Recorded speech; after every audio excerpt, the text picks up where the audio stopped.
2024 ஜனாதிபதி தேர்தலில் முதலாம் கட்ட வாக்கெண்ணிக்கை நிறைவடைந்துள்ளது. இந்த முடிவுகளுக்கு அமைய தேசிய மக்கள் சக்தியின் ஜனாதிபதி வேட்பாளர் அனுரகுமார திசாநாயக்க 56,34,915 வாக்குகளை பெற்று முன்னிலையில் உள்ளார்.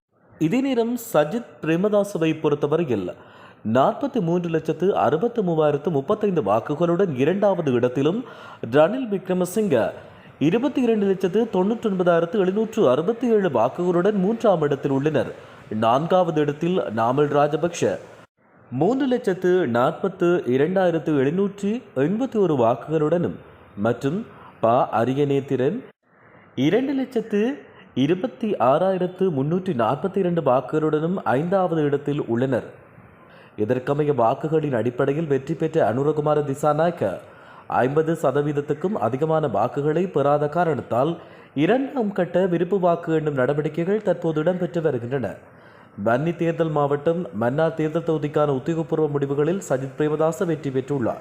இதற்கமைய சஜித் பிரேமதாச 28,491 வாக்குகளையும், ரணில் விக்ரமசிங்க 17,181 வாக்குகளையும், பாக்கிய செல்வம் அரியநேத்திரன் 10,757 வாக்குகளையும், அனுரகுமார திசாநாயக்க 4,276 வாக்குகளையும், கே பியதாச 802 வாக்குகளையும் பெற்றுக் கொண்டுள்ளமை குறிப்பிடத்தக்கது.